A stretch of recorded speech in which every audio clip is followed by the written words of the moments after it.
Things are gonna get crazy!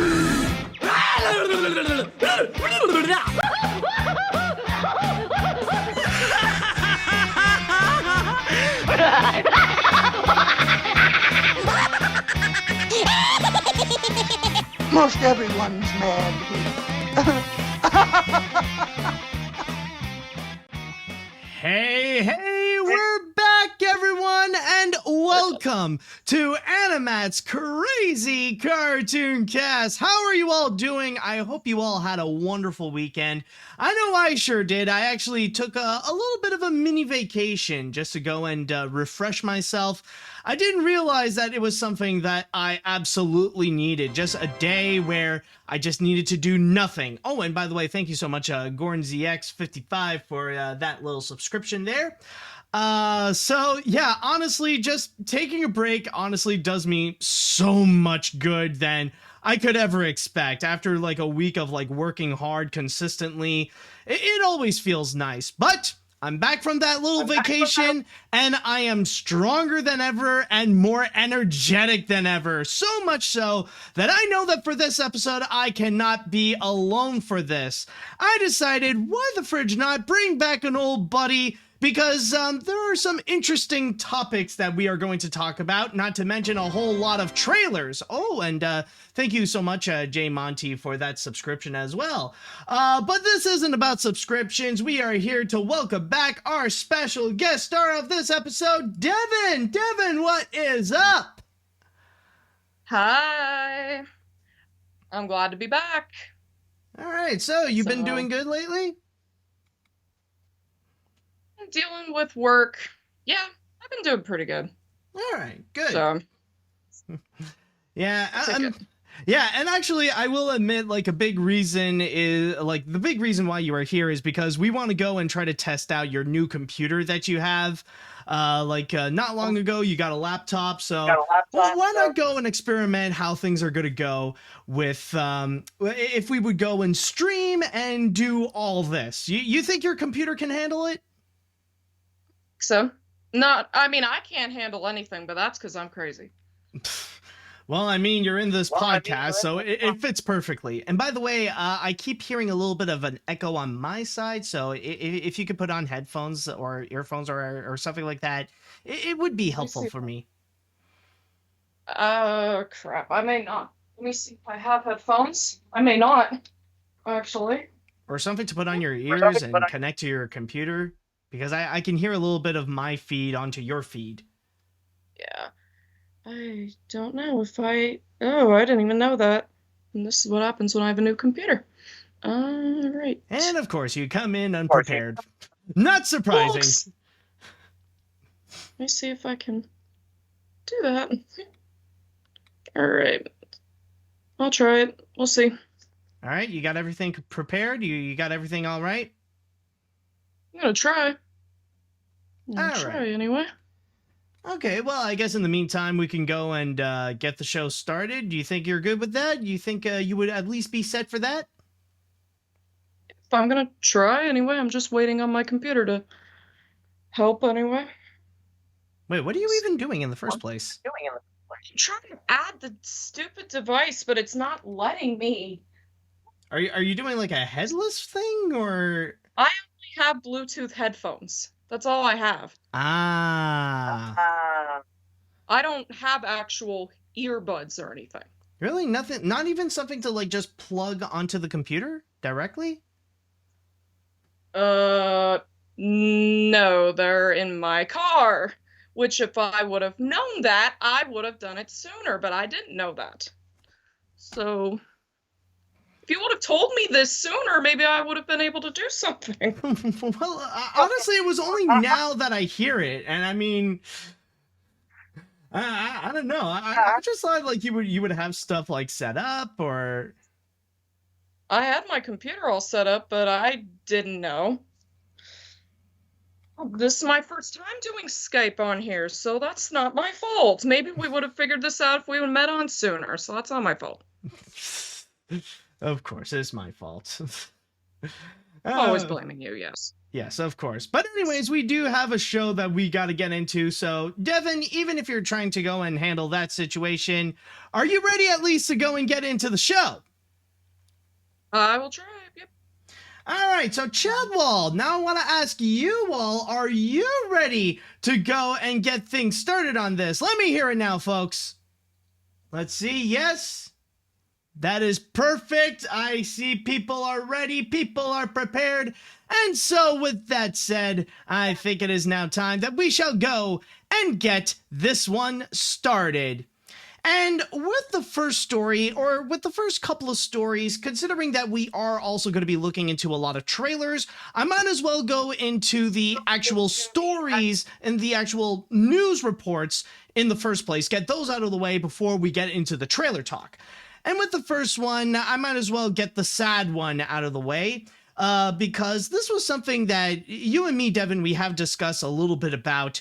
But I figured, considering that you're definitely quite familiar with this particular person, might as well go and fully emphasize or fully highlight what has happened recently. Oh, and by the way, thank you, Meta Ralph, for the subscription. I've been getting a lot more subscriptions on Twitch lately. Kind of surprising. But you get what I mean, right, Devon? I do. Yes. Yeah, I might. I'm not sure. Yep. Ah, damn it. All right, yeah, my computer's not going to let me get a Bluetooth device on here. So, oh, well, I guess we'll have to work with it. I'm going to have to go to my car. I'm going to have to go to my damn car to get some headphones. Well, I mean, I can go and just like talk about the report on what's happening, and you can go get the headphones in your car. Yep, I'll be right back. All right, so I think with that said, let's go ahead and talk about the unfortunate passing of Estelle Harris. So that would be right over here. Yes, sadly this week we have lost a great actress by the name of Estelle Harris, who has unfortunately passed away on her 93rd birthday, and she was almost going to be 94, by the way. And just to read you here from my source on Deadline, this was actually confirmed by her son Glenn Harris, as he states, "It is with great remorse and sadness to announce that Estelle Harris has passed on this evening at 6:25 p.m. Her kindness, passion, sensitivity, humor, empathy, and love were particularly unrivaled, and she will be terribly missed by all those who knew her." And it also added that Glenn Harris had always been with Estelle Harris, even during her last moments in her life. Now, for those of you who don't know Estelle Harris, she is mostly known for comedies, especially when she is probably most well known as Estelle Constanza in Seinfeld. So she's pretty much Jason Alexander's son. And on top of that, another role that she is very well known for, and something that I'm sure you guys are very much familiar with, is that she is the voice of Mrs. Potato Head in the Toy Story movies. In fact, I actually got a massive list here on Deadline, which actually does mention all the different roles that she appeared in, or the different TV shows and the different movies that she was on. So in here, to mention the series that she was featured in, they include Futurama, The Looney Tunes Show, Curb Your Enthusiasm, The Sweet Life of Zack and Cody, iCarly, ER, Mind of Mencia, Phil of the Future, Dave the Barbarian, Kim Possible, The Proud Family, House of Mouse, Sabrina the Teenage Witch, Godzilla the Series, The Wild Thornberrys, Hercules, Sybil, Living Single, Moshe, The Mask, Nightstand, Star Trek Voyager, The Tick, Aladdin, Good Advice, Mad About You, Married with Children, and Night Court. And in terms of the movies that she was in, they include, on top of Toy Story, there was Promoted, CBGB, Playing Mona Lisa, Dancing in September, What's Cooking, Lost and Found, My Giant, The Odd Couple 2, Chairman of the Board, Out to Sea, Downhill Willie, Perfect Alibi, This Is My Life, Stand and Deliver, Once Upon a Time in America, Summer Dog, and Looking Up. And on top of that, this is also also to go and mention that she also appeared in many different commercials.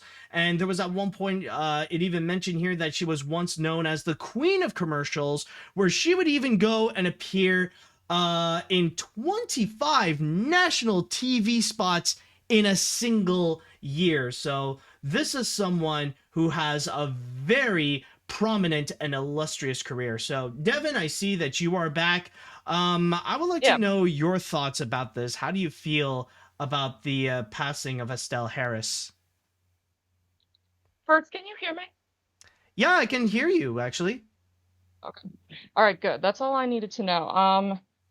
First, I actually was shocked because growing up, I really loved Sweet Life of Zack and Cody. I watched that nonstop. Well, of course, I've talked about the Toy Story series on the previous podcast, so I don't even need to talk about that.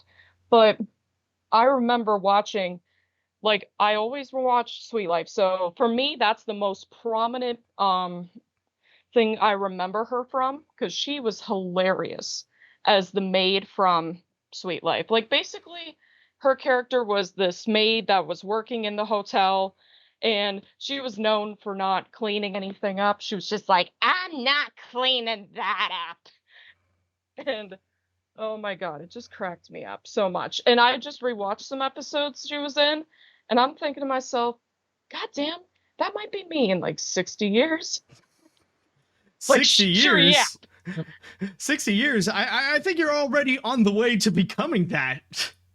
I said that. Shut the hell up. See what I mean? Shut your yak. That's gonna be me. Shut your yak, Grandma. I mean, oh like, yeah, like we could already call you that, except you're not old yet. So, I mean, I'm just saying, that is the funny part. I just was like, okay, she's the sassiest little lady on the planet. Maybe that's why I remembered her so well. That's what makes it funny. So it's just the sass that you remember the most from, like, her role in Sweet Life of Zack and Cody. Oh yeah, that's what. I think that's why I liked her, because she had a way of making everybody laugh. Like, whether I don't remember every single thing she was in, but I think that's what I liked the most. Is like she was able to bring out something memorable about each character she played. Even Mrs. Potato Head, who, you know, she even though she was the wife of Mr. Potato Head, she still had a character, you know? Oh yeah, like she had a vibrant personality, like with the performances that she would play. And probably with me, honestly, I haven't watched a lot of episodes of Seinfeld, but and I'll be honest, I haven't seen The Sweet Life of Zack and Cody, but it really is her role as Mrs. Potato Head that I do remember her the most. And like, even technically some could say that Mrs. Potato Head is a rather minor role, or at least compared to Mr. Potato Head, but she still does stand out in her own way, especially being this cautious wife, or like kind of this old style boomer wife in a way. It's always funny, like how she would interact with Mr. Potato Head. It's always a lot of fun, because like she does add so much charisma to Mrs. Potato Head, like even like just through her voice alone, just like how like her neutral voice is just like already loud and bombastic. Like always going, like every time she appears, like she always just blasts out her lines like hi, make sure you go and be safe out there. You never know what you're gonna go and catch. But I do. Someone brought up in the chat my favorite line from that. Angry eyes. The angry eyes. I remember that. Oh yes. Oh, now I remember. Time to bring out the angry eyes. Yes. Oh, that is true.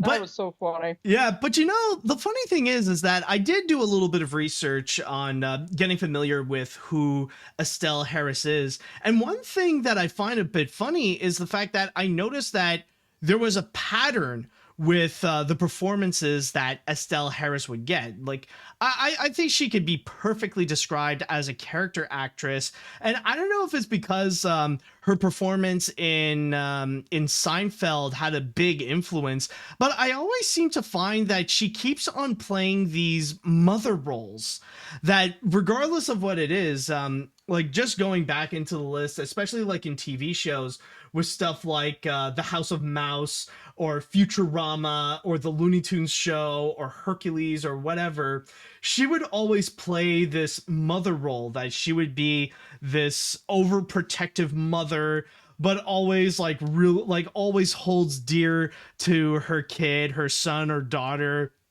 But like also she can be quite disciplinary at the same time. Like, you know, those types of mothers, and often she would play that part like, how dare you go and try to treat my son that way? He's a very special boy, you know, and yet you go around and act like a nasty ruffian. Oh, someone ought to teach you a lesson. Didn't your mother raise you better than that?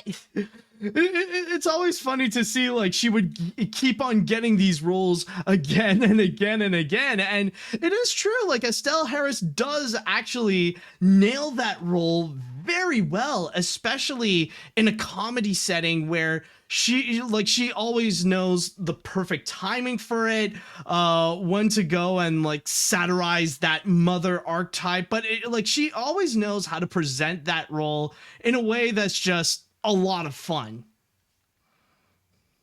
Yeah, I think the only character she honestly wasn't a mother for was actually Muriel, the maid from Sweet Life. That was the only character I can think of that she did not voice. She wasn't even a mother. She was just a maid. She just cleaned. And it was...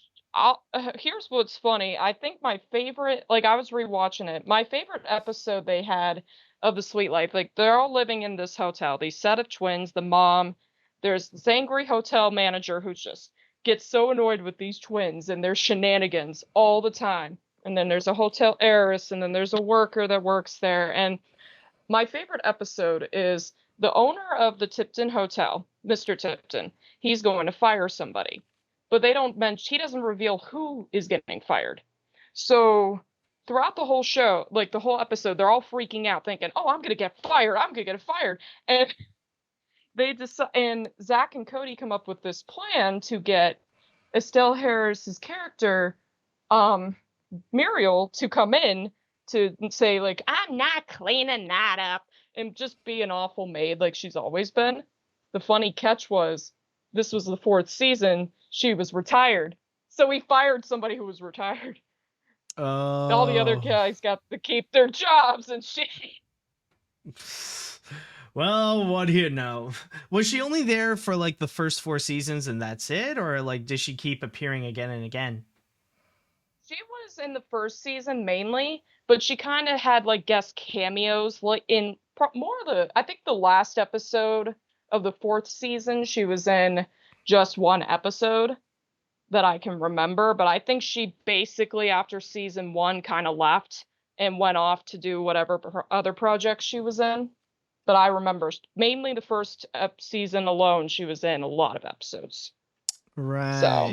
Okay, so it's more of a season 1 character, and then like would often be referenced again and again later on.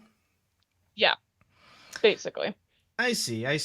And one thing I've noticed also, it's like now the chat wall really is just re-quoting a lot of lines from Toy Story that, like, honestly, it does bring back some memories about Mrs. Potato. Like, I remember, sweet potato, who do you think you're talking to? I have over 30 accessories. I deserve more respect. And I think like you really did nail the hit the nail on the head in regards to one thing with Estelle Harris, is that she can have some sass, not just in Sweet Life of Zach and Cody, but in a lot of performances that she's in, where like she can legitimately fight back with whatever situation she may face, whether it be as Muriel or as Mrs. Potato Head.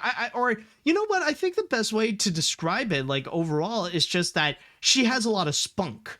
And that's probably the charm of her, is that she does have a lot of spunk, where like she's not afraid to show that she can have attitude, to be like be like the mother bear in a sense. So I think that really is the charm of Estelle Harris's career. Not just in Sweet Life of Zack and Cody, not just in Toy Story, but in all the movies and the TV shows, and even in some of the commercials that she was in. Like this really is someone who has a very admirable career, always busy, but always recognizable no matter where she's in. Like one of those actresses that when you see her on, there's a very, very high chance that you're going to have a good time no matter what. Oh yeah, for sure. And it is unfortunate that we did lose her, but then again, I could argue the fact that she did live a full life. I mean, she passed away at the age of 93, almost 94. That's a pretty prominent and long life, a long full life right there. So honestly, this is someone who has definitely succeeded in life, where like she got to do so many different so many different acting jobs, so many different iconic roles. So it's sad to see her go, but she definitely did leave a prominent mark both in comedy and in the entertainment industry as well. Like definitely a fun person to watch regardless of what the medium would be. So it is sad, but then again, like at least we do have her legacy. And like probably it could be the inspiration for future mothers that want to have spunk, or for people who want to have that level of sass, kind of like you, Devon. I'll be like, I want to be an actress. I want to be an actress so I don't clean things up. Just like Muriel. Basically, I don't like cleaning shit, so yeah, that's perfect for me. Well, there you go. All right. All right, I think with that said, I would like to go into the chat wall, and I would like to ask you all, how do you feel about the passing of Estelle Harris? And also, if you have any specific memories of times that you really enjoyed a role that had Estelle Harris in there, please share it with us. Let us know what you think. All right, let's see what we got here. I know a lot of people know her from Seinfeld or Toy Story, but personally, I grew up watching her on The Sweet Life of Zack and Cody. Her role as Muriel in that show was absolutely hilarious, making for honestly one of my favorite characters alongside Mosby. Even her role as Mrs. Potato Head was incredible. So in short, may she rest in peace. At least we know now that the Potato Heads are reunited up in heaven now. Yeah, that is nice. Like, at least now, like, we know she's back with Don Rickles. You can imagine that scenario, like Don is just having a chat. Honey, I am back! Oh, sweet potato, she's back! No, hide the girls! Hey, sweetheart, how's it going? Hide the bobbies! Oh, God. I'm picturing that in my head, and I'm just like, what the hell? That's funny. That's in my head now. Yeah, the Potato Heads are reunited, and at least we know one side is happy. Okay, let's see what we got here. I don't know her that well outside of the Toy Story movies, Seinfeld, which I only saw a few episodes on during her film and TV class in college. Oh, during TV and film class in college. And surprisingly, Home on the Range as Audrey the Chicken, and Tarzan 2 as the funny mother villain named Mama Gunda. But it is sad that she passed away. I'm sure she is a funny person, so I hope she had a great life, and may she rest in peace. Oh my god, that is true, actually. I almost forgot that she was in Home on the Range as one of the chickens. Oh. And it is easily, and it is true, like when you do hear it, it's like so recognizable. Like even I remember, like, oh my god, like when I was editing Animation Look Back Disney, like I remember like just going through the clips, and yeah, it definitely was her, because like I remember she had a familiar voice. It's like, wait, I've heard this before. And I was like there's a new cow coming, you gotta come and see. I was like, wait a minute, I've heard this before. And I was like, oh my god, yes, it's Mrs. Potato Head. Why is she in Home on the Range? She was a potato and now she's a chicken. Do you want anything else? Well, I mean, it sounds like I don't know. Already, she played an entire like McDonald's meal. She played the chicken nuggets, and now she played the fries. First of all, French fries are amazing. So, did I say that as a bad thing? Now I'm just kind of picturing in my head. I'll just be like, it's like the McDonald's meals, you know? Go watch the commercials. Exactly. Estelle Harris is playing all the characters. Oh my god, I wouldn't be surprised if there are some McDonald's commercials where Estelle Harris actually did play some characters in there. I mean, like, would you, like, you can imagine, like, one of those Ronald McDonald commercials, and, like, she would play, like, one of the chicken nuggets, or, like, one of the weird pom-pom characters. That would be the weirdest nightmare. It's like, Ronald McDonald is there, and then you see all Estelle Harris's heads coming out. Oh it's my like, god. Like, all the chicken nuggets are shaped in the head of Estelle Harris. yeah. I've been crammed up in that box for far too long. Where can we get some fresh air? It's getting hot in here. That's because we just came out of the oil. Oh, that's right. Well, that oil was a little too hot. Oh my god. All right, let's see. It's very heartbreaking and sad to hear that Estelle Harris is no longer with us. I love many of her performances in the Toy Story movies, Home on the Range, Kim Possible, and the Looney Tunes show. Speaking of the latter, her role as Sylvester's mom is my favorite character she did. She definitely made a huge impact and entertained us for many generations. While Estelle's life has ran its course, may her career and legacy continue on. Yeah, you would be surprised, like, you would be surprised whose mother, like, you would be surprised how Estelle Harris is the mother of many different characters. Like, she was Sylvester's mother at one point. She was Phil's mother in Hercules. In the House of Mouse, she was like the mother of a turtle.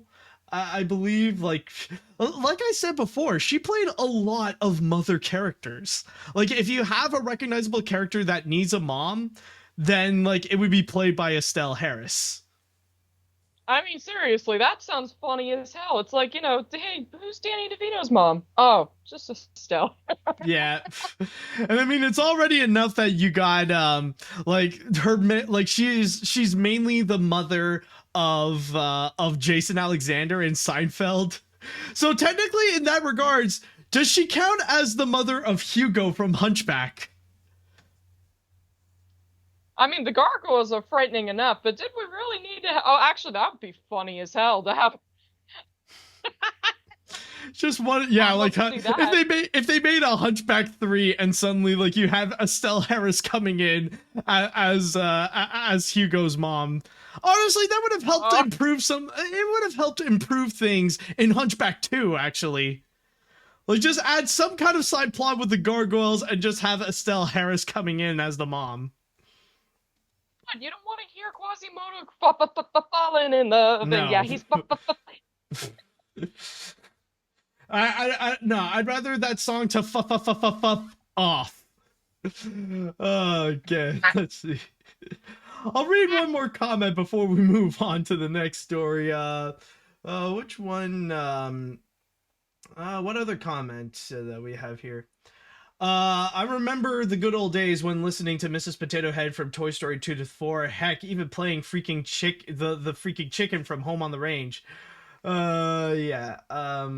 Yeah, I think that's pretty much it. Oh, actually, this would be a nice one to conclude. Estelle Harris and Betty White were comedy queens of their days. Yes, That is definitely true. So may Estelle Harris rest in peace, and may her comedy live on, being the definitive comedy mom. Yes. May you rest in peace. We love and will miss you always. Yes. Yes, we'll miss you, Muriel, even if you don't have things to clean up that you don't want to. Shut your yickers, Grandma.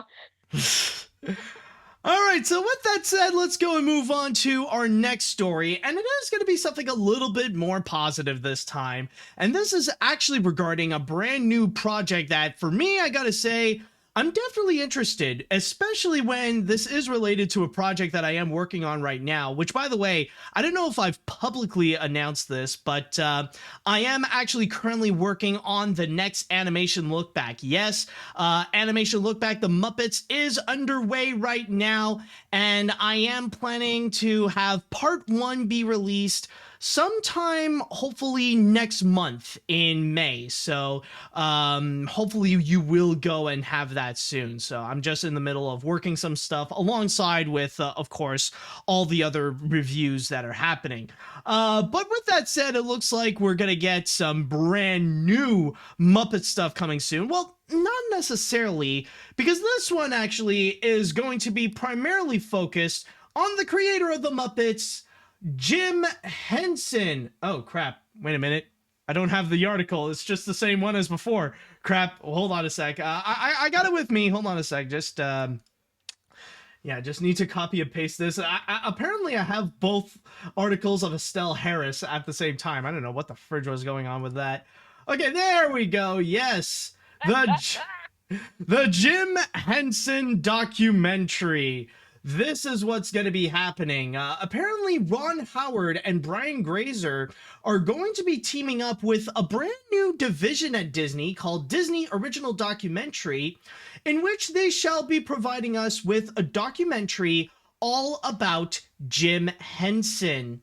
And apparently, yes, it will be a collaboration between that company alongside with Howard and Grazer's Imagine documentary. And on top of that, we already got a confirmation that we do have the blessing from the Jim Henson family, and they will be involved with this. Reading from my source here on Deadline, it states, the non-fiction project from Howard and Grazer's Imagine documentaries is being produced with the full participation and cooperation of the Henson family, according to a release, and will present a fascinating and intimate look at Jim's illustrious career, creating treasured characters and revolutionizing television and film. With never-before-seen personal archives, the film will give audiences an exciting first-person view into the life of one of the most inspiring and iconoclastic creators through exclusive home movies, photographs, sketches, and Henson's personal diaries. On top of that, we do have a couple of quotes, one of which from Ron Howard, who, by the way, is going to be the director of this, as he states, Jim Henson transcends generations through his iconic characters, and is one of the many reasons why I have been a lifelong fan. I can't wait to share a side of him and his career that people have never seen before. Henson's limitless imagination and restless creativity is like few others have influenced so much of our world as we know it. I'm humbled to be able to share a deeper look into his life and story. And we also got another quote coming from the Henson family, as they state right here. The Jim Henson Company's archive is a treasure reflecting our father's work, personal life, and inspiration, and has been carefully maintained for the last 30 years under the leadership of archivist Karen Falk. It will be thrilling to see the story that emerges from these materials in the hands of a truly great filmmaker like Ron Howard, who has the perfect spirit and personality to tell Jim Henson's story. And by the way, I just want to have a confirmation that we don't have a release date of this as of yet.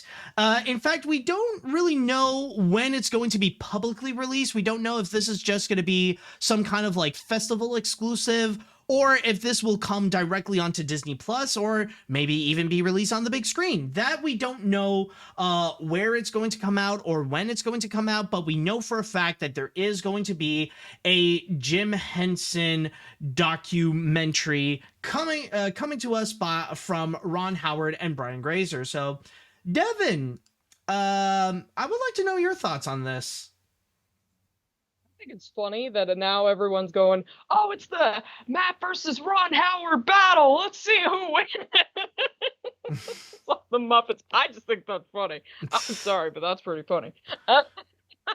But I'm excited, honestly, for this because first I did read the really good Jim Henson autobiography, which is very good, by the way. Do you mean the regular biography or autobiography? There's a big difference between the two. Oh yeah, the biography. Sorry, my brain's just not. Yeah, the one. And just to clarify, you're talking about the one by Brian J. Jones, right? Yep. Yes. Yep.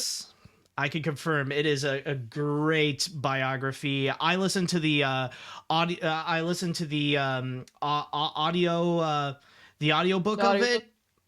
It's definitely a wonderful read. It's definitely a wonderful book. And I did actually buy the book, by the way. So honestly, for any Jim Henson fan, it definitely is a must read. And so far, that thing is the definitive Jim Henson biography. But as you were saying, Devon, go on. I think I read the biography and I loved it. And I've seen like multiple people tackle Jim Henson, whether it's Defunctland, Brian J. Jones, and those are the two that stand out the most in my head as far as those are the two that are the most prominent anyway. You're going to be tackling it too. So I think it's nice for any Muppets fans, especially any Jim Henson fans. Like they specifically want about Jim Henson himself. Like you can, like there's already like Sesame Street documentaries, so you don't have to worry about that. I think it's just nice for the people who want to know about Jim Henson himself. Hey, this is going to be exciting for them, and I'm excited too because I really liked the book. I liked learning about him, and he's a very interesting man. Oh, absolutely.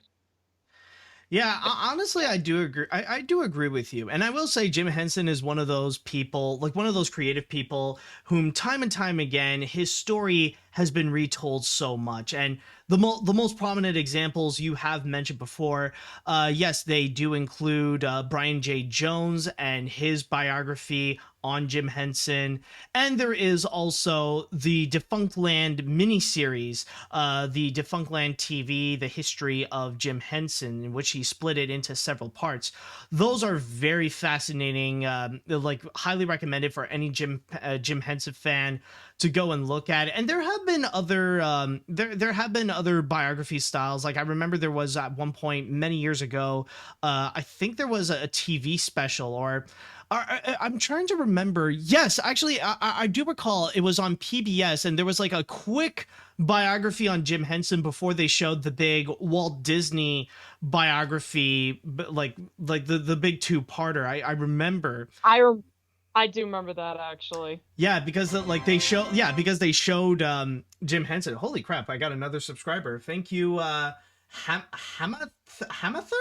Thank you so much. But anyways, as I was saying, yeah, like I from time to time, I've seen so many of these Jim Henson biographies, you know, like it's at the point where like if you are a fan of Jim Henson, then like you definitely do know his life and the events that happened, rather it be from his very beginnings with Sam and Friends, how he came up with the Muppet Show and the big journey in order to go and create that, the innovations that he has done with the movies, like the Muppet movie and stuff like that, like the time when he wanted to like move past the Muppet, well, not move past, but like try to experiment outside of the Muppets with stuff like the Dark Crystal or Labyrinth, which didn't really go that well, and then up to like his death, or around the time like when he was working with Disney trying to make some theme park works, including Muppet Vision 3D. So like we all know that story, but one thing that does intrigue me here is the fact that not only are we going to get like a big name documentary, but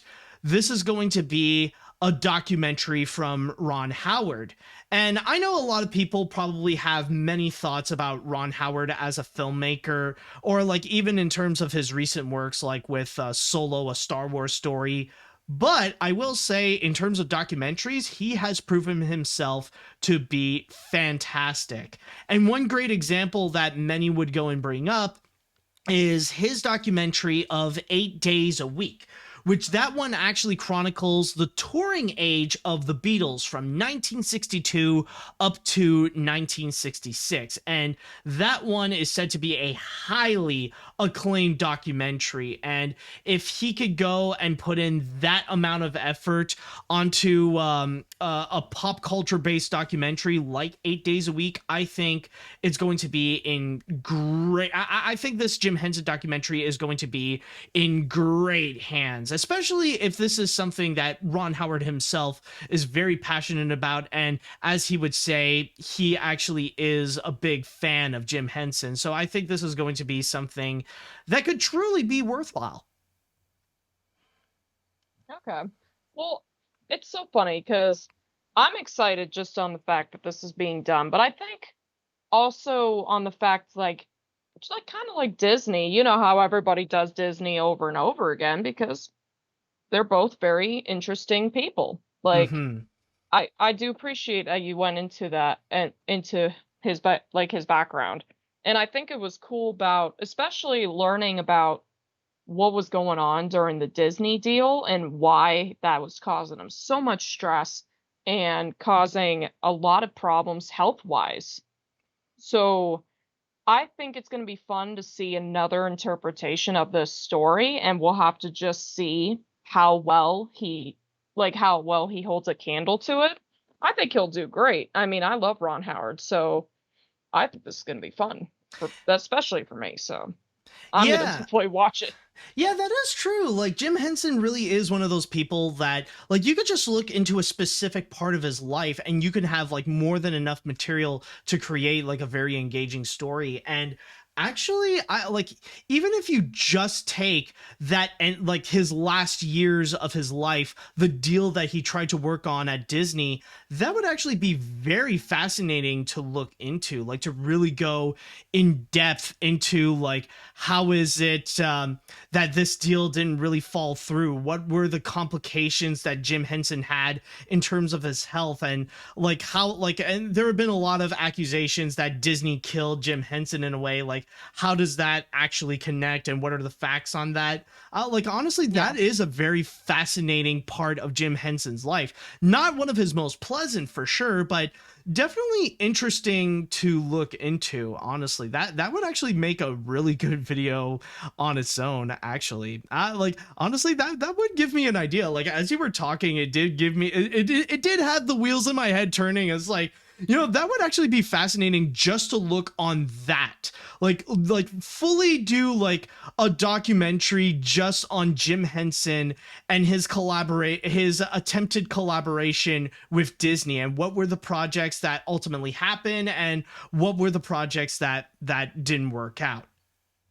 Yeah, I think, and this is only just my personal opinion. I mean, considering I had my mom who was sick with cancer. So she, like, before she got really sick, of course, we had a lot of big issues happening stress-wise, moving into a new house, having some complications, and having the pandemic and all this crazy stuff happen. And I always say, my personal opinion, my mom died from too much stress. Not enough ways to let stress out, not enough ways to be able to cope with everything happening. And in my opinion, I think that's kind of what happened with Jim. All this stuff was happening with the Disney deal and all the stress of outside sources and how he likes to move forward. And instead, this is holding him back and he can't find a way to move on. So in my opinion, not only did the pneumonia really did mess with him medically, but I think that kind of is my personal opinion of what killed him. Yeah, and I mean, you do bring up a good point, but I'm just going to say this right now that, and this might be like a massive drawback from this documentary. One thing you do have to keep in mind is that this documentary will be brought to us by Disney. And as great, and as hopeful as I am for this project, it definitely sounds great. The fact that it is from Disney, I think honestly, there is a very good chance that what we're talking about right now, the whole stress that Jim Henson went through with the deal with Disney, I think unfortunately that might be downplayed. I think that might be Yeah. something that Disney could unfortunately skim over. It's kind of like with Saving Mr. Banks, where like you don't see what happened after the screening of Mary Poppins with Walt Disney and P.A. Travers. Like they never really mention anything like that and leave that conclusion to be, to pretty much be openly interpreted in a sense. Yeah. So yeah, I think already from there, like it could possibly happen that Disney might like I'm not saying that Disney is going to like completely eliminate that factor, but I can imagine like they're gonna downplay on the problems they caused towards Jim Henson. I agree with you on that because yeah, you're right. I mean, Disney is known for either hiding or for downplaying what their roles are as the villain of the story.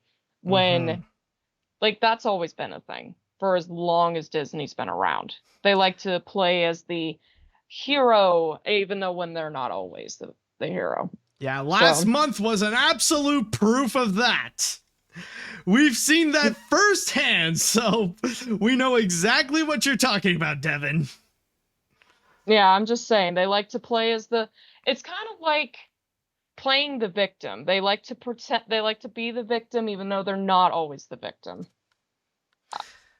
You do have a point. I wouldn't say the victim, but I think like you already nailed it first when you said they want to be the hero. I Yeah, think like they want that. to be the hero. Yeah, that's a good way of putting it. But still, though, that's like my only concern, and it's just like one part of it. But other than that, though, honestly, as a Jim Henson fan myself, I am definitely excited for this. And already, it sounds like they do have the right materials in order to make a great documentary, especially now that it is in the hands of Ron Howard. So I'm actually pretty excited to see this one. Like, even though I already know the story several times through like Kevin Perjurer or Brian J. Jones, it's gonna be great to see like from I guess you could say a Hollywood documentary lens. Yeah. I think that's the point. Like that's why I like this idea of having different interpretations. There's always going to be a different interpretation of the same story. But what makes it fun to watch is the what are they going to say about it versus that's why it's fun to watch like more than one documentary on the same subject, kind of like the Sesame Street documentaries. It's fun Mm-hmm. to watch all of them and sort of see what do they have in common, what differences, and it's just fun to kind of play around and see what you like and what you don't like about some certain documentary. I'm hoping this one, if this one's like widely available, which probably it will be, it's going to be fun for people to go watch that one. Plus, people go on YouTube to watch Defunct Land or even read the Jim Henson biography. I mean, there's many ways you can find this story, and I think that's going to be fun. So Oh I yeah. would say definitely. Well, S- I'm excited. Oh yeah, like at the very least, we know this is going to be a Disney Plus release, but still, we'll see what happens. With that said, though, I would like to go into the chat wall, and I want to ask you all, what do you think about the Jim Henson documentary by Ron Howard? How do you guys feel about it? Are you guys excited to check it out? Do you have any concerns about it? Let me know what you think. Let's see. Is there a part of if there is still a part of Disney that I still respect other than the animated movies, it would be their documentaries, mainly from Disney Nature, alongside the works of David Attenborough. These are the most soothing pieces of media amongst the multitude of MCU properties and crazy animes out there. Moments like these are always welcome in our chaotic society. Also, Disney Sketchbook would be worth a watch, I'd say. Yeah, the Disney sketchbook. Is that out yet, actually? I don't know. I haven't. I don't know. I completely forgot about that, but I am definitely interested in seeing that. Like, you know what I'm talking about, right? I think, is that a document? Not really. Is that a documentary, or is that going to be like a, what is it going to be? It's I have kind no of idea. like, how can I put this? It's like, it's a non-fiction series that you mostly like.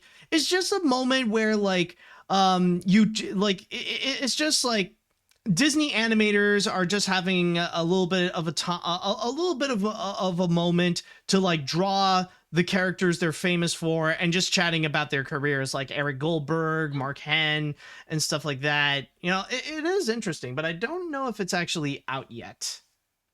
Oh, I have no idea. I didn't even know about it. So, I mean, that's an interesting idea. I don't know if it's out, or I'll have to look into it, to be honest. Hmm.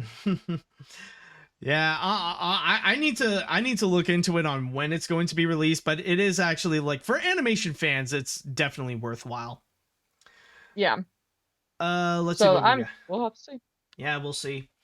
I'm a bit skeptical about the Jim Henson documentary. I'm not saying it'll be bad, but it's a Disney documentary. They aren't going to talk badly about the deal that Henson was having with Disney and how it might have killed him by the stress. I wouldn't be surprised if when it does come out, the people being interviewed would mention stuff that was blatantly cut out or edited. I just feel like the documentary will be controversial after it comes out by not talking about Steve Whitmire or other topics. Okay, well, hold on a sec. I mean, like, you got to keep in mind that with this entire Jim Henson documentary, that last bit is just going to be like an ending bit. It's not going to chronicle everything about that in particular. It's just going to be like, even if they would have the creative freedom to go and talk about that and like talk about how Disney played a factor into Jim Henson's stress and death, they wouldn't have a lot of time to really touch upon that if they want to go and create a documentary all about Jim Henson. And even like the whole factor of Steve Whitmire, that happened like decades after Jim Henson's passing. So that's not going to be something that they will actually talk about because, well, that's way past Jim Henson's time. So like, yeah, there have been a lot of controversies regarding the Jim Henson Company and how the puppeteers have been treated. But then again, that's like, again, way after Jim Henson's time, and that's a bit off topic to what the documentary is about, and that's regarding the life of Jim Henson. So I just want to go and clarify on that. Let's see. This is honestly a great idea. Jim Henson has always been an admirable figure of puppetry, and I think this could have a lot of potential to show how Jim Henson created the Muppets as we know them today. Also, I'm really hoping this documentary will cover Jim Henson's early works on commercials like Wilkins Coffee. Seriously, those commercials are absolutely hilarious. Oh yeah, I think like already doing my research on early Jim Henson days, I think it is going to be covered because like the Wilkins Coffee and stuff like that, those actually do play a very significant factor onto Jim's rise of fame before getting into Sesame Street. Like even before Sesame Street, that's what he was well known for, is making those wacky over the top commercials. I'm sure you've seen some, right, Devon? Yeah, I've seen the Wilkins Coffee. Those are funny. Oh yeah. If only they can make commercials like that nowadays. All right, I think I'll read. I think at this point I'll read one more comment before we move on to the next stuff. Honestly, this should have happened a lot sooner. Jim Henson is a person who have left a legacy during and after his life. He encouraged kindness and diversity with his own unique way while also being funny and chaotic. I do agree with Devon that the stress of the Disney deal may have factored into Jim's health, and Disney is trying to keep whatever reputation they have left. I'm reading the Brian J. Jones biography, and it's a great read. Also, to Matt, looking forward to the next animation look back. Well, yeah. Well, at least one thing I can guarantee, the first part will be coming a lot sooner than this documentary, but whenever that will come out, I'll definitely be keeping an eye on it, and I'll be excited for this. Yeah, I'm also looking forward to your animation look back as well, sir. Perfect. Now, with that said, it is now time to move on to the next story, or For the rest of the episode, we are going to be looking at some trailers. And I decided to go and spice things up over here. Devon, considering that you are my guest for this episode, I would like you to pick the order of which trailers are we going to watch. Which one are we going to watch first? Which one are we going to watch last? And which one will be in the middle? So, Devon, you can pick which one would you like to see first and which one would you like to talk about first? Let's go ahead. Since we're on the Disney, we might as well just start with Disney and their tales of Ice Age. Well, I mean, it's now Disney's. All right, so with that said, let's go ahead and check out our first trailer, in which it shall be Ice Age Scrat Tales.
And that was Ice Age Scrat Tales, which, by the way, is the final the swan song of Blue Sky Studios, in which the cartoons will be coming out on Disney Plus on April 13th, I believe. That's what they said, if my memory do so. Yes, on April 13th. So, Devon, I would like to know your thoughts on what we have just witnessed. It is cute, honestly. Just seeing the little baby Scrat, and I mean, okay, I'm a girl here, so I'm like, just going, oh, so cute. Scrat's so adorable. Just want to squeeze its cheek. So for me, first, that's the most adorable thing I've watched. Second, I think it's cute because Scrat as a character has always just been one note, hey, I'm gonna go try to get this nut. And that's really it. I mean, seriously, if you watch anything with Scrat, that's his only goal. He just wants that nut, for God's sake.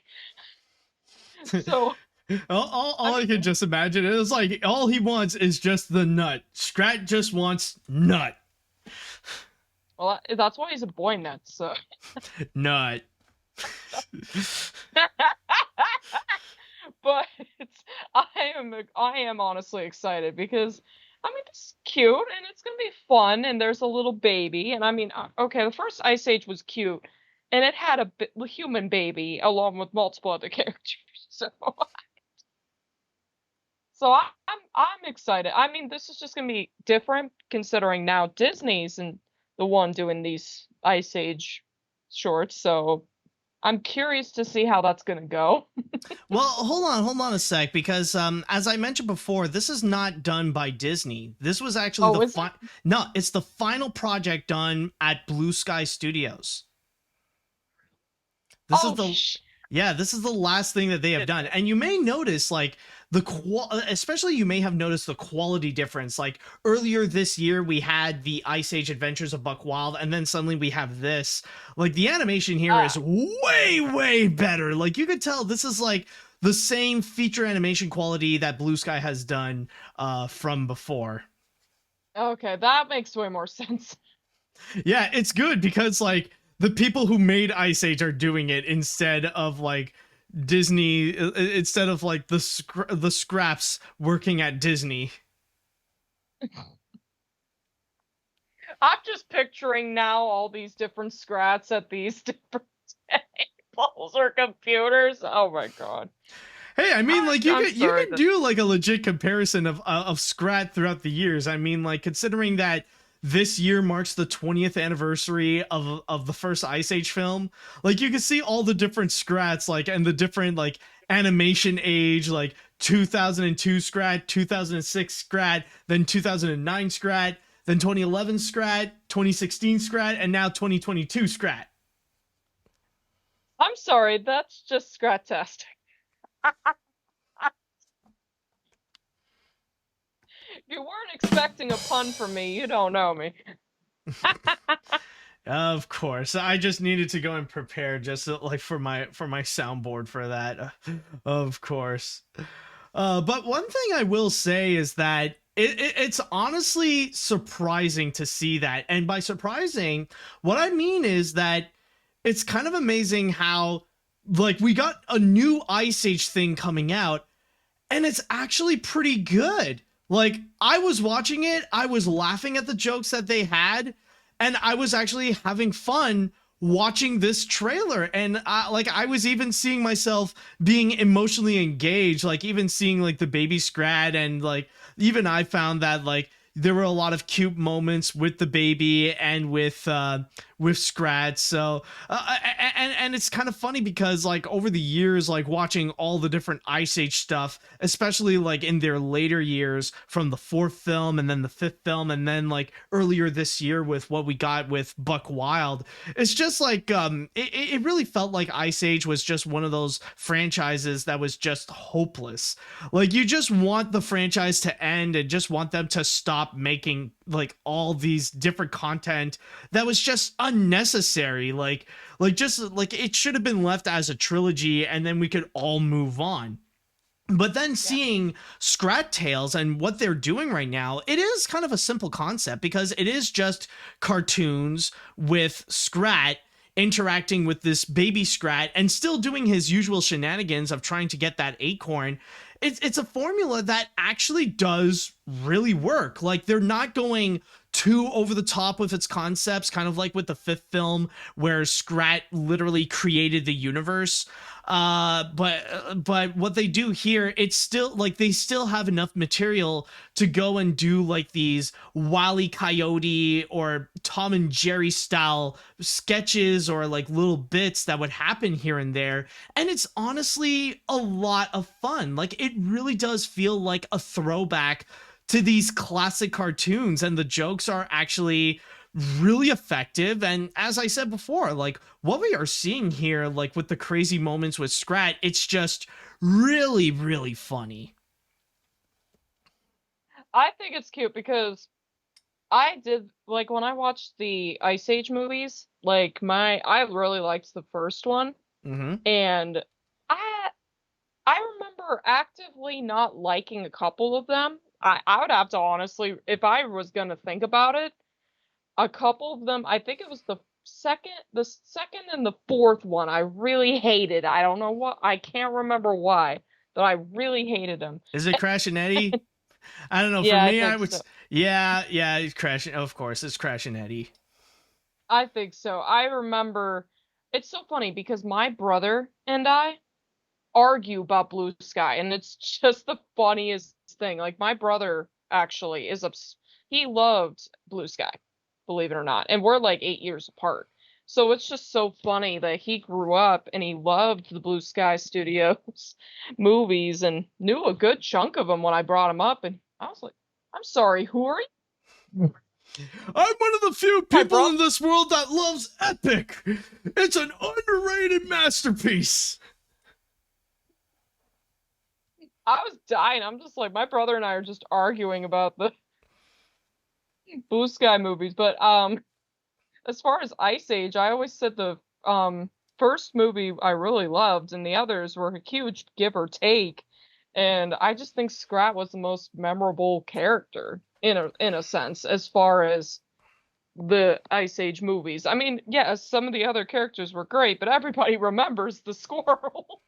Yeah, of course. Like, often he does have the funniest moments. And again, it really does feel like it's because he does nail the classic cartoon formula, because it really is simple when you think about it. It's just a squirrel trying to get his nut, but is having a lot of difficulties trying to go and like maintain that nut. So he's always just chasing the nut again and again and again, and it really does work in that same sense again of Tom and Jerry and the Wile E. Coyote cartoons. Like the people at Blue Sky really nailed that formula where, like, even in some of the worst Ice Age films, the best moments or the most enjoyable ones were the times with Scrat. Like, I did not like the fourth movie at all, Continental Drift. That movie honestly sucked overall. But the moments with Scrat, they were honestly some of the best moments in the entire franchise, that I'd argue. Like, the gags that they would have with those, they are great. They are highly enjoyable. And they were the one things that kept me from like fully hating the fourth movie. And honestly, I feel like it was only a matter of time that we would actually have a separate series that is just entirely based on Scrat, that we just have Scrat doing what he does in his own set of cartoons or in his own series. So I'm glad to see like they finally got, like, at least in this day and age of streaming services with Disney Plus, like they now have a legitimate excuse to go and do so. And so far from what I'm seeing with these cartoons, it's working well so far. Yeah, I think it's gonna be fun.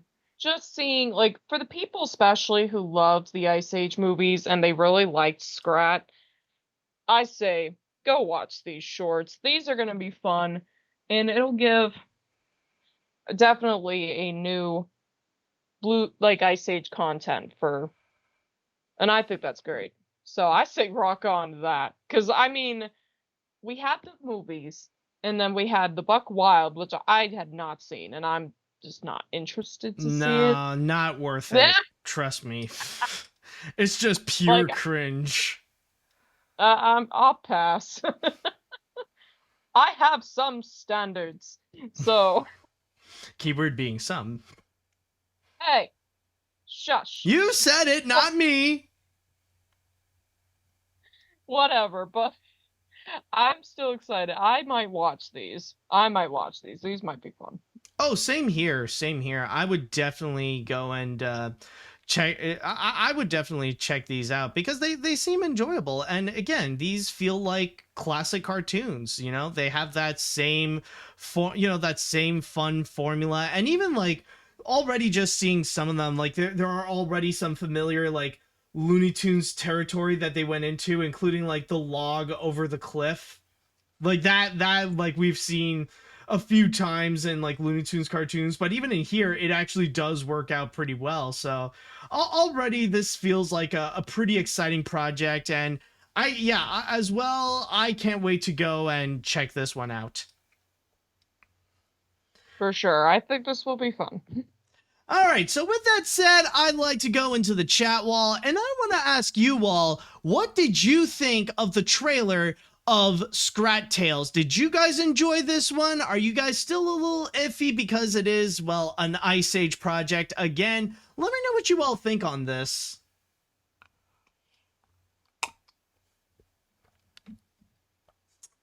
Considering the Ice Age's tendency of shoving new characters in every sequel, it is really refreshing that this will just focus on 2 characters. From what it is shown, this looks like it will be tons of fun with all the Scrat and Baby Scrat crazy antics, and it will probably be as good as some of Blue Sky's better movies. I'm also pretty sure now that Baby Scrat is not Scrat's actual kid, since the baby's eye color doesn't match either Scrat or Scrat.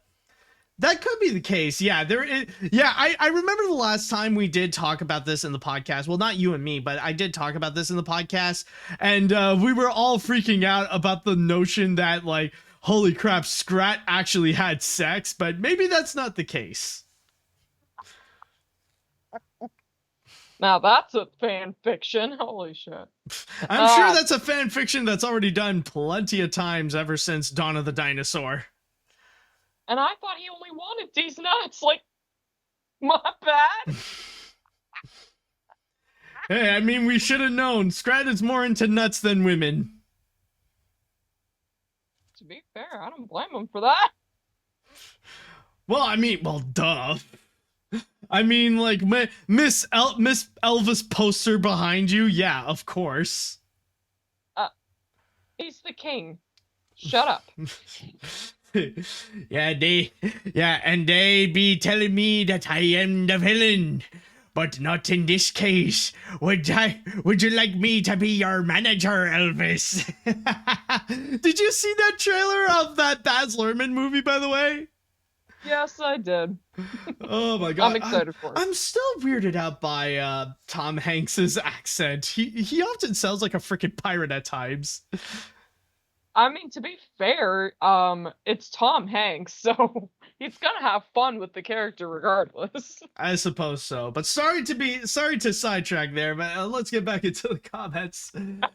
I tell ya, after how god-awful Buck Wild is, it is refreshing to see a project with some delightful Scrat antics come to life. The animation looks absolutely incredible. Baby Scrat is just adorable as F, why lie? And accepting the scene where Scrat gets a shot in the face with the disgusting ass piss. The jokes were pretty good. I'm down for this, but I must ask, can we please not label Baby Scrat as another cringy-ass Ice Age baby? Oh yeah, no, I think like this baby is more precious to hold than the baby from the first film. Like that meme was already weird enough, and besides, that treatment should only be reserved to Crash and Eddie. Well, either way, we have two different babies now, so. All right, yeah, there are now two Ice Age babies. You gotta specify, is it the baby squirrel or the baby human? Alright, now let's see what else we got. I'm excited for the return of Scrat. Scrat Tales is putting Scrat back to his footsteps again. The animation looks so much better compared to what Bardell did for Buck Wild. The jokes were well constructed, where we are coming back to the... oh, excuse me. We are coming back to the classic Looney Tunes and Tex Avery style comedy. An Ice Age spin-off is great with Scrat instead of the annoying Crash and Eddie. The baby Scrat is adorable, just like the Ice Age baby. Alright, so far we're getting some positive reception here. Even though I hate the pee joke at the end of the trailer, which I don't know why this is a thing for the recent animated trailers I have seen so far, the rest looks really good. The animation looked way better than the adventures of Buck Wild. The jokes looked funny, and Scrat and Baby Scrat looked enjoyable too. If this is a way to end Blue Sky Studios related projects on a high note, then this should be the one that should definitely check out. Yeah, and honestly, it would be perfectly fitting, actually. Like, imagine, this is the way that Blue Sky Studios ends. That they finish off by making not just an Ice Age film, but an Ice Age project that is actually enjoyable. Like, that feels like a very fitting conclusion, don't you think? Yeah, they start with something memorable and they'll end with something memorable. Both with Ice Age. Wait. Whoa, excuse me. I just needed to sneeze. Okay. Wow. Alright, I'll read one more comment here. That trailer was a lot of fun. Scrat was always one of the best parts of the Ice Age movies, and one of the saving graces of the later movies, so this has a lot of potential. The comedy is spot on, and since this is the final project from Blue Sky, and at least they could end their run on a high note. So overall, I'm excited for this, and it gives me something to watch in between episodes of Moon Knight. Alright, so it seems that people are pretty positive about this so far. That's very pleasant to see. So if you are excited to go and check out Ice Age Scrat Tales, then remember that the cartoons are going to be coming soon on Disney Plus on April 13th. Which, come to think of it, is actually pretty soon. It's going to be next week, actually. Yep, next week. And that's gonna be like, hey, you can go watch Ice Age in the middle of April, so rock on to that. That is true. All right, Devon. So we got 2 trailers left. And I think the best way to go and ask you this, which one would you rather save for last? Which one that you want to get rid of now so that we could save whatever trailer you want to be the last one to end off this episode? You know what? Let's go from... Okay, this is going to be a terrible food joke. Let's go from nuts to Twinkies. You want to do the Twinkies one now?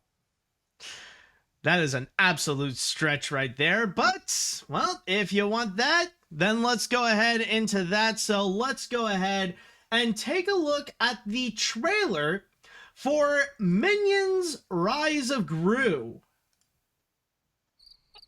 Good night. Good night. Oops. Yes. Good night. Good night. No! Minions! There are a lot of other villains in the world, but I am going to be a super villain. This world is mine for the taking. Make me king as we move toward a new world order. This puny little child thinks he can be a villain. I am pretty despicable. You better look this now. Music, the moment.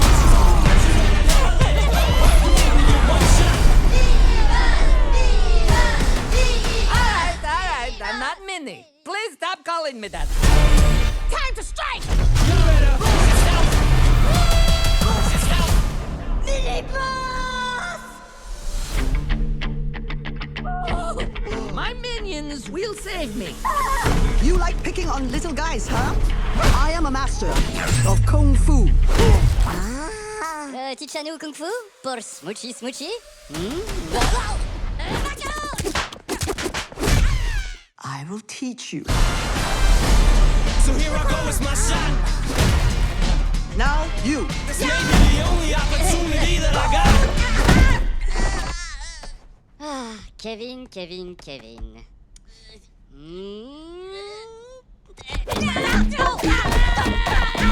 better lose yourself in the music, the moment you own it. You better never let go. You only get one shot, do not miss a chance to blow. This opportunity comes once in a lifetime. You only get one shot. Why don't we make this a fair fight?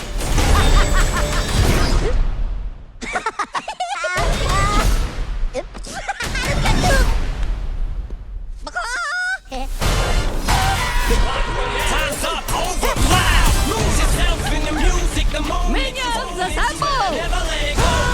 So here I go, it's my shot. Feet fail and not. Opportunity comes once in a lifetime. I'm not. You only get one shot. And that is Minions The Rise of Gru, in which the movie will be coming soon to theaters on July 1st. So, Devon, what are your thoughts on this? Honestly, okay, I love these movies, and I am excited. Like, I don't love the Minions movies on their own nearly as much as the Despicable Me franchise.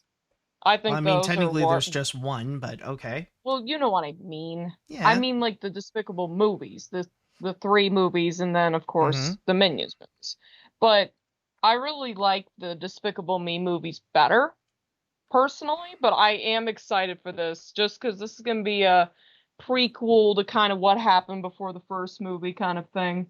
And so I'm kind of excited just on the fact that it looks cute, and I was chuckling at definitely some moments in this movie for sure, in the trailer. I really did laugh at a few parts of the trailer. So I'm like, oh my god, I just love those little frickin' Twinkies. I always call them Twinkies. You can't just call them So Minions? No, I call them yellow Twinkies. I love these little things. I don't like actual Twinkies, and that's just Well then. most people call them Twinkies. Well, you do. Well, some people do, but you especially. At least they are self-conscious that, yeah, they are minions. Well, they are minions, and they're little adorable things. So whether you love or hate them, I love them, but that's just me. I like really crazy, kind of silly kind of humor. Like, this is just crazy. They're fun little things. They just have fun over the stupidest of shit, and that's why I like them. By the way, have you seen, I don't know if you saw this on social media, but did you see did you see the recent April Fool's prank that the Minions have actually pulled this year? No! Oh my god, it is actually pretty good. They actually trolled NFTs. That's what they did. Like yeah, because they were presenting like, oh, we got these new Gru NFTs. If you want to get rich, then all you have to do is 2 simple steps. All you have to do is just right click and save the image of which Gru you want, and then just sit back and relax and save as many as you like and watch the money flow. There you go. Now you have the NFT. It's actually pretty good, actually. I'll have to look that up. That's pretty funny. Oh, I'll send you the link after this. It's hilarious, and it's also really surprising because you'd think that Illumination and the Minions would be the ones that would most likely be engaged in stuff like NFTs, but no, like they have been one of the most vocal companies that just hates NFTs, that think that they're stupid. So, like, honestly, that, like, they deserve to get some credit for that, regardless of what you may think of Illumination or the Despicable Me films. The fact that, like, they're not shy to say that NFTs are stupid, like, it's worth giving them points for. Otherwise, they would have went cha-ching.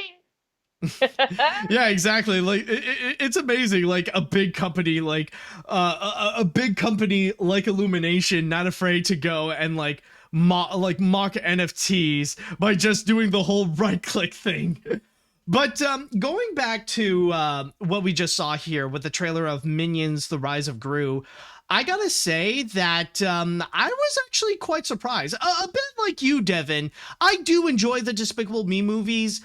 The Minions film, not so much. Like, I do like some things about it, but I don't find Minions to be as strong as the other Despicable Me films. But in this one in particular, wow, there's definitely a lot of surprises that they showed, and they really did let it all out to show like what they got for this feature film, like all the action, the comedy, and even the even like the creativity of it all, especially at the end when we see all the giant monsters fighting against like animal versions of the Minions. So like they really did, they did not hold back to show the crazy things that they will offer to say, this is why you should watch this. And also, one thing that is also worth mentioning, that this is the first time after like all these years that we've known about Rise of Gru that we've finally seen some footage of how the kung fu aspect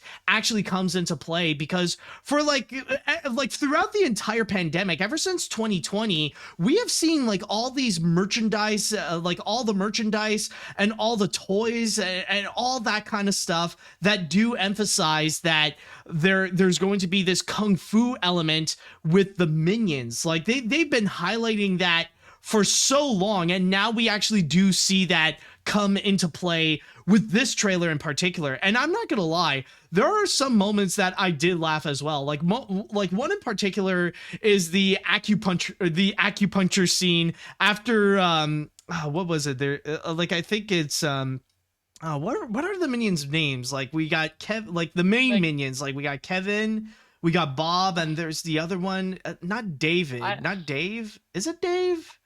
I don't know. Chatwall, you can help me about Stuart, thank you. Yes. Like, yeah, you got Stuart trying to flirt with the lady, and like she uses acupuncture to like ward him off. Like that was actually pretty cool, and it is actually pretty funny. And also the scene of trying to break the board with their heads. That one, I gotta say, the timing on that is actually pretty good. That I actually did like. Yeah, I remember that. That was funny. And also, I gotta say, my one criticism with the trailer, like, this is my one drawback, is that I feel like because they really want to push the element of like to push the selling point of having people to watch this movie, I feel like this is one of those trailers where they might have spoiled a lot of the feature, and especially at the end where you see like these giant monsters like a dragon, a giant gorilla, and all that kind of stuff. That I feel like is supposed to be the big climax of the picture, and I feel like, yeah, and I mean, I understand, because like this is a movie that was supposed to come out 2 years ago, and they've already made several trailers in the past, so like there's only so much that they could show or that they could present. And at this point, like, yeah, I think like we've already made it into spoiler territory, and that could be the climax. Like, it does look pretty cool, I'll give them that. But I feel like, okay, well, we know what's going to be happening at the end, where it looks like the supervillains that did kidnap Gru are going to be turned into these giant monsters, and it's up to the minions to go and stop them. Yeah, I guess we'll have to see. And I mean, a lot of what's crazy about trailers, it's hard to, like, some trailers can be really good, or people just, I don't like to always watch trailers just because I'm like, either A, they're going to spoil their movie, or B, like what Disney did with like Frozen, it's basically has nothing to do with the movie, so why the hell am I watching it?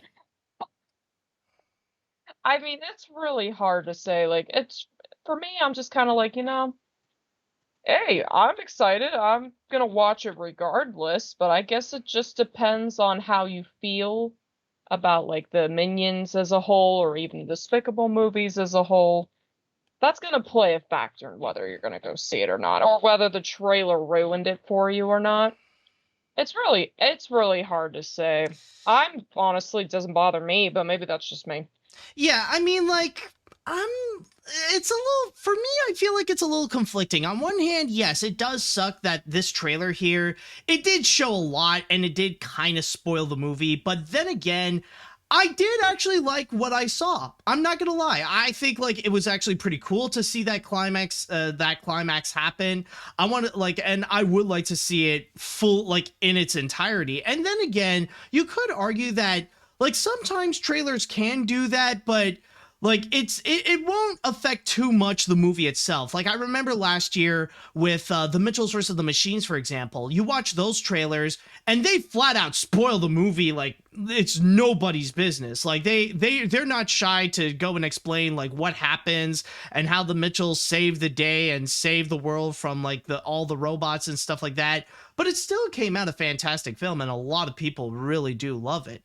So there is that, and like maybe it could be like best case scenario, it could be the same thing with the Minions, where yeah, like we did get spoiled by what we just saw with the trailer, but if the execution is done right, then maybe it could come out pretty well. It'll still be worth it to watch, and it'll still be highly entertaining as much as you would see it in the trailer.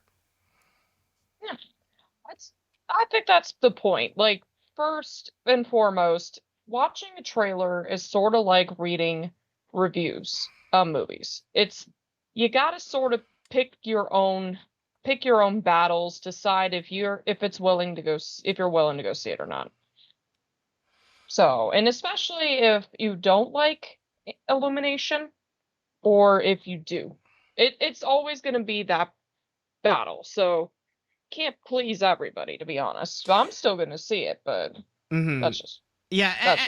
Yeah, and especially the fact that, like, considering that this is this isn't just Illumination, but this is another Minions movie, I think we are at the point where there are a lot of people out there who have already determined not just if they want to go see it or not, but I'm sure there's also a lot of people that if they've already determined their opinion, if they're going to like it or if they're not. So from there, I think like the decision has already been made, but still though, what they have presented, I personally believe that it's not that bad, and I don't know, for me, I can't really say if this is going to be something I will like or not. Like, sometimes with Illumination, especially nowadays, it could be like a real give or take, but we'll see. But I'm not gonna lie, with what they have shown with this trailer, I'm actually a bit more optimistic. Again, they show like they really did go all out to show like some of the best aspects of this of the movie, where like they're not going to hold back in the creativity, especially for the climax. The humor is actually pretty enjoyable at times. And even the animation is actually pretty strong, like very immersive, pretty detailed as well, especially when you go to like Chinatown, or you see like when you go into the lair, the lady's lair or something like that. You know, there's a lot of like impressive visual moments. Like, yeah, like when you go into, yeah, like the whole den, like you see like with the 2 fire-breathing stone dragons. Like, there's a lot of really good moments, and there's a lot of positive things to say about this overall. So honestly, for me, I would say I'm pretty optimistic about it. I'm excited to see what this movie has in store. And, you know, like, I'm not expecting this to be like the best animated film of the year, but I am hoping that this could come out as enjoyable. Yeah, I'm kind of with you on that. I think it's going to be, you know, Illumination is making a Minions sequel / prequel to the Despicable Me movie. So you're like, it's just going to be one of those. I'm excited to watch it, and then we'll have to see where it's going to fall, in my opinion. What's going to be the better movie? If it's going to be, well, it may be better than the first movie, but we'll have to see. Exactly. That's what I'm curious about. Exactly. I'm going to be saving my opinion when the summer comes. So, with that said, I would like to go and ask the chat wall, what did you all think about the trailer for Minions Rise of Gru? Did you guys actually enjoy that? Are you guys a little bit more iffy on it? Let me know your thoughts on this. Let's see what we got here. People may not really enjoy the Minions due to how overexposed they became, which I can understand, but I still do feel rather excited for this. The comedy is rather great, the animation has tons of energy, and the characters seem quite enjoyable. Though I don't really like the fact that they just show off the climax, which seems to be a problem with a lot of Illumination trailers. Also, I just want to say the fact that they made fun of NFTs instantly earns them tons of brownie points. Yeah, that I do agree with you on that. Let's see. I love how Illumination really said, we don't give a monkey's we don't give a monkey's, well, bleep, if people like it or not. Let's just have fun with it. Seriously, I haven't seen a trailer that is unapologetically bonkers since probably Boss Baby 2, and honestly, I kind of love it for that. Though, to be fair, I don't like how it gives away too much. Also, seeing as we saw the Bank of Evil, and we have confirmed that Mr. Perkins will make a cameo, does that mean we'll see a young Vector? Can we get that spinoff? Oh my god, that is so true. Like, I think that is one thing, like, if there is one thing that can have people win over, for Minions, like, if there's one thing this movie can win people over, is if they can provide a cameo from Vector. Like, we see the first encounter of Gru and Vector. Honestly, I think that's something that people would really love, especially when Vector himself is a prominent meme celebrity. Oh man. Yeah, I'm sure you've seen a few Vector memes like on Facebook. Probably. Do you even remember who Vector is? I'm trying to picture it, but I haven't seen these movies in a while. Okay, so it's gonna be one of those. Okay, like the Mandark looking dude, he's in the first movie, he's like the main villain, he's like Gru's rival, he has like this orange jumpsuit. Oh god. Yeah, that guy. You remember his hump, you probably remember his air humping? Oh god. Hold on, I'm gonna have to look it up, because that's my brain's gonna remember it better if I see it. You know what I mean? Yeah, no, you'll like when you see him, you'll know exactly. Oh god, yeah. There you go. God, this guy. Oh god, I forgot about it. Exactly. Imagine him. Right. Imagine a younger version of him having a cameo. Oh my. Well, no wonder I didn't remember him. I'm like, the fact he wore some goddamn orange and looked just ridiculous is why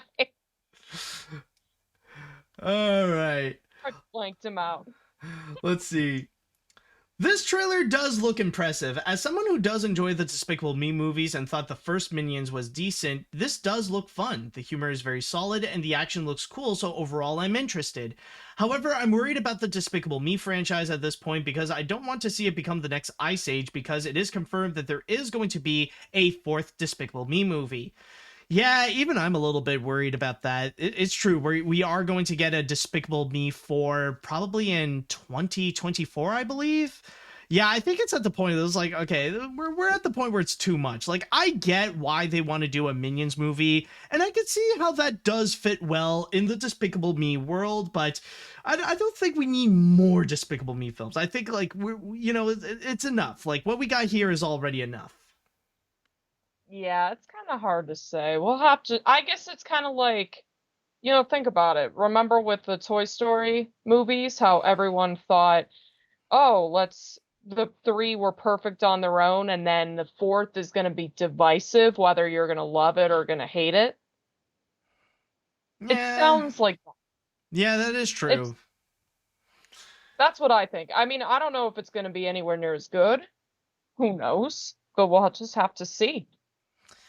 Yeah, good point. We will have to see on that. Let's see. In the 2 years since the movie was supposed to be out, did they change the script? I feel like it's a totally different movie than the trailer back in 2020. Maybe it's because it's been a while, but I don't know. It's weird. Honestly, I wonder if it's actually going to come out this year or if Illumination will delay again. It's fine. I think the delay actually helped with letting the Minions' hate die down. Kind of seems like an action movie. Maybe they just gave up and decided to release it this year. Nah, I think honestly they're just gonna stick to releasing it this year. I mean, they've delayed it for like 2 years, so it's already enough. Yeah, that's true. Yeah. I don't think they can delay any longer. Yeah, and I mean, especially with how the pandemic has been going, like, I know there's been talks that there is a possible new wave that is going to be coming soon, but by the time that Minions is going to be coming out, I think, like, it won't be as severe as the last 2 years, so I think, honestly, it will hold its ground, and especially with how Sing 2 became, like, the highest grossing animated film in years, already it shows how like Illumination is still a box office powerhouse, and with the Minions they have the confidence that COVID or no COVID, Minions is still going to do very well. Yeah, I agree with that, honestly, and I get why. Mm-hmm. And I think I'll read one more comment here, or yeah, two more comments actually. This is really funny. I like the Minions as comic reliefs. I also like some of the other characters, and the action is ridiculous, just like very other movie, which I like. Pretty excited. Still waiting for Chris Pratt Mario, though. Oh, we'll still have to wait a while on that. I think, like, I'm gonna say this right now. The first Mario trailer, that's gonna be on the next Nintendo Direct. Or it's going to be coming out like when all the big video game announcements are going to be done, and when it's Nintendo's turn, that's when they're going to show the trailer. Like, I can guarantee you, at the very least, the first trailer will be coming out this summer. All right, let's go and read one more comment here.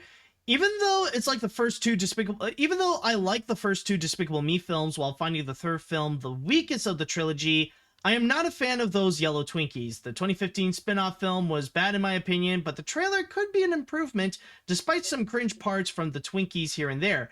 Don't know if I'll hate or like this sequel, but I hope the Twinkies sequel doesn't make me hate this sequel like the 2015 film. Sorry, but I like the Twinkies name better. Thanks, Devon. Already you're making an influence, and like people are calling the Minions Twinkies. See, I'm not that bad. I just come up with creative ideas, so. I'm not bad. I'm just drawn that way. Well, that is one heck of a drawing that right there. All right, so with that said, we now have one more trailer to go, which shall be Beast. the grand finale. And, well, you decided to pick this one for last, Devon. I don't know if it's because you're focused on, like, trying to do the order of, like, making a transition or whatever. But you decided to save the last one as a pretty interesting one. One that shall be coming soon from Netflix, brought to us by a familiar filmmaker. And with that said, let's go ahead and check out the trailer for the upcoming Netflix movie, The Sea Beast. For a sailor, a map tells of seas to be explored, of great reward and great peril. But it's where the map ends that the true adventure begins. It's below us.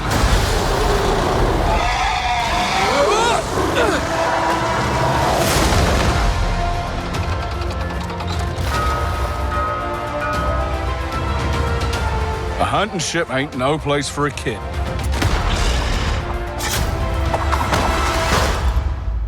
You're amazing. I like this kid. Them pictures in me books come to life.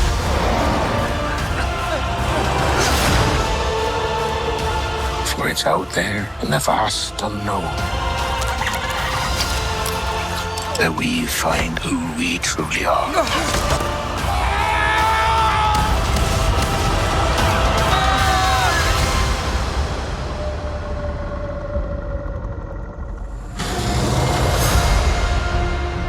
Don't worry. If there's one of them things within a mile of us, I'll sense it. Maybe a little off my game here.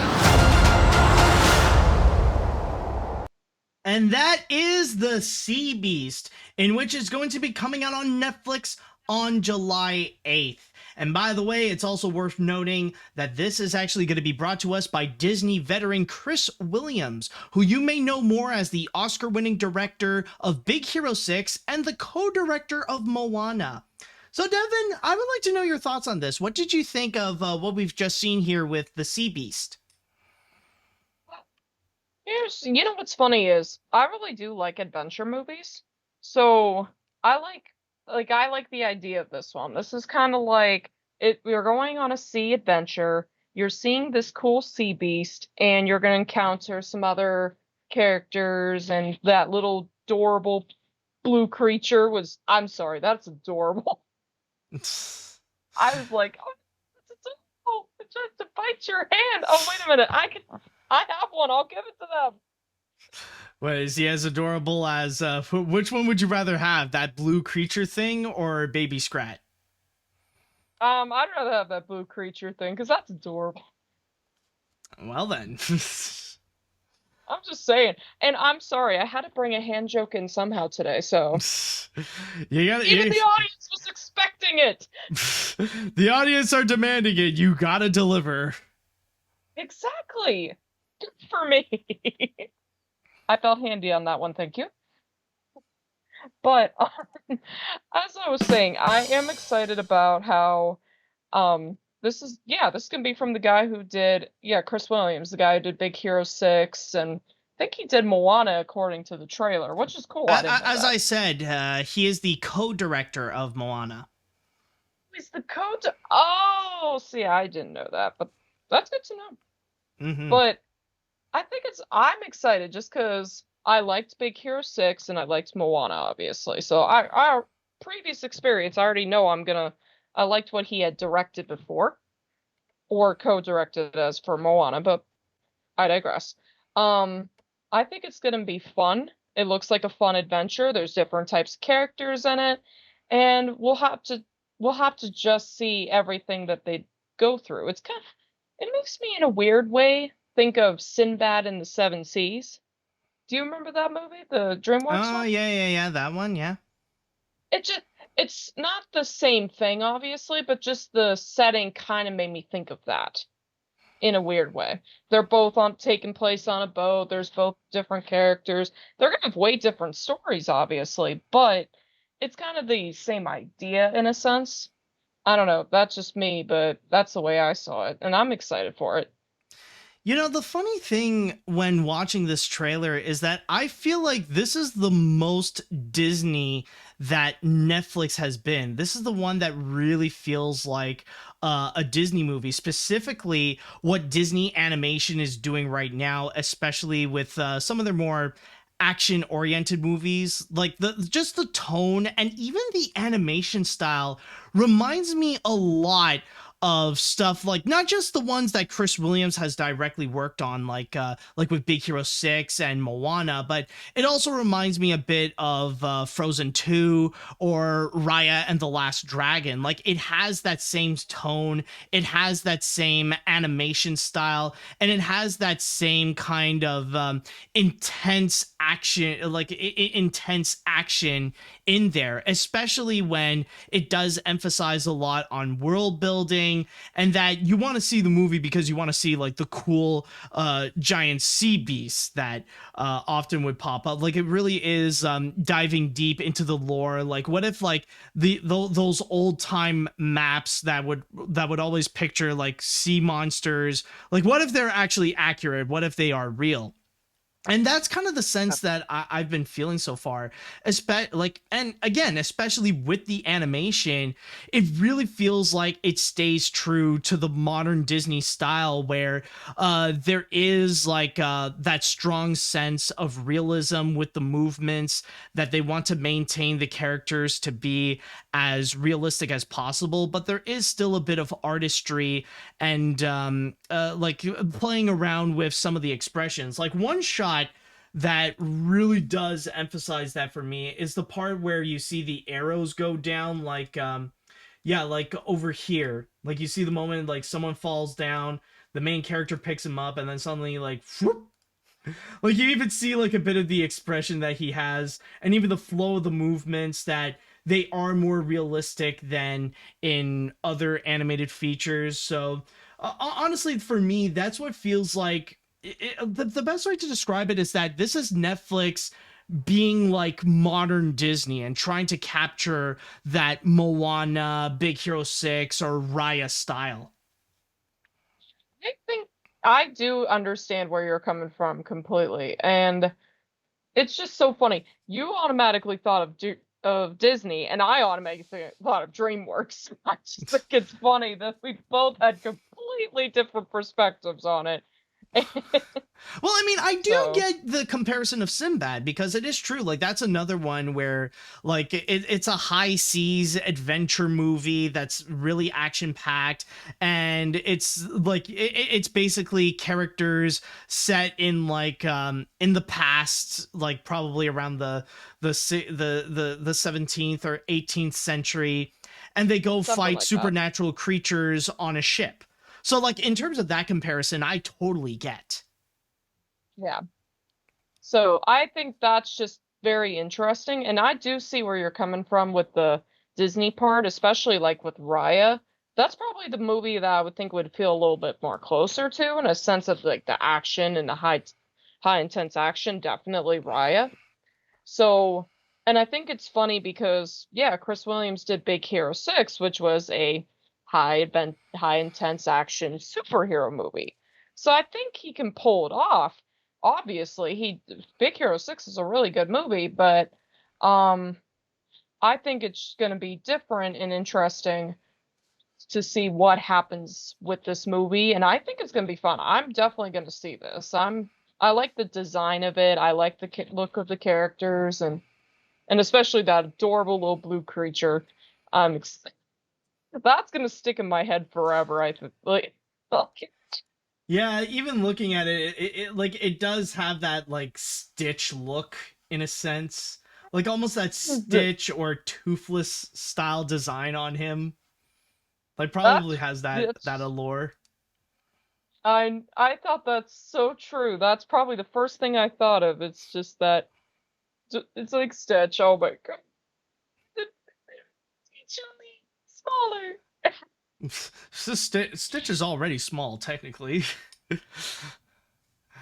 But That's true. But I will say, yeah, I'm definitely, honestly, I wouldn't say like I'm fully excited, but I am absolutely curious. And so far, what they are showing in the teaser is honestly very impressive. And if it can be in the levels of the recent Disney movies, like if it can be up there with Moana, Raya, Big Hero 6 and stuff like that, then honestly, I'm very much excited. Then honestly, I think we're going to be in for a real good time, especially with how they're showing a lot of promise with the creativity, how they're showing promise with the animation being this solid, and also how they are showing the world building being prominent as well. And that's another major comparison to Disney that I feel like there is something familiar to it, is the fact that there is the world building plays a very significant factor, again, just like with Raya and the Last Dragon, where it plays a very significant role. So honestly, we could be in for something very special with this one. I think so. I think I'm excited just because this is going to be a very different movie as far as like having pirates and having just all these different types of characters, and I love the design. So, and I think, you know what, considering the fact of the director and his previous work, I'd say rock on and go for it. So, oh yeah, it's got my approval. There you go. All right, so with that said, I'd like to go into the chat wall, and I would like to ask you all, what did you think of the teaser trailer of the Sea Beast? Did you guys actually enjoy that? Do you have any concerns about it? Let me know what you all think about it. Let's see now. Awesome. This looks freaking awesome. Really epic and no signs of gross out pop culture references. It's really different. So yeah, looks like a fun adventure and majestic like How to Train Your Dragon. All right. Let's see. This trailer is actually pretty good. Sure, the audio is a bit off and the humor is pretty weak, but it does have some nice animation and it feels like it was made by Disney. I'm not expecting this to be the best Netflix movie, but I'll give this a watch. All right, fair enough. Let's see. The comments are somehow slower for this one. Let's see. Is that it? Is that all the comments that we have for this? I'm honestly, I guess so. Wow, I'm honestly quite surprised, actually. Oh, well, if that's okay, well, if that's it, well then that should do it for this episode of AniMat's Crazy Cartoon. Oh, wait a minute, sorry. Back that up, we actually do have comments. Oh boy, now they're popping up. Okay, hold on a sec. As a rather big fan of animation, action, adventure movies, this appears to be tons of fun. The animation looks rather great, the monster designs are just amazing, the world looks rather interesting, and since this will be from the guy who directed Big Hero 6 and co-directed Moana, this has a lot of potential for some cool action scenes. Also, the blue monster is so cute. All hail Blue Fish Monster. Well then. Alright, okay, so I think this one will be the last one and then we can call it a day. I think this will be a promising year for Netflix animation in terms of what we are getting. I enjoyed Apollo 10.5, and from the looks of it, Sea Beast might be another good film with how action-packed the action scenes are and how solid the animation is. I hope I see more like this from Netflix where they when they are going to release Wendell and Wild and Pinocchio from Guillermo del Toro later this year. Alright, so I think with that said, that should do it for this episode of AniMat's Crazy Cartoon Cast. Devon, I would like to say thank you so much for joining me on this episode. It definitely was a lot of fun. Oh yes, for sure. I had a fun time. All right, good. I'm glad that you enjoyed your time here, and hopefully we could see you again sometime soon. When I got, like I told you before, when I got the right stories for us to go and talk about, we can go and make a heck of an episode. Oh yes, absolutely. And besides, I'll hand it to myself that I had fun. And never before have I used that drum roll thing so many times. All right, so with that said, though, I would like to say thank you all so much for watching. Thank you all so much for listening. And until next time, see you later, dudes.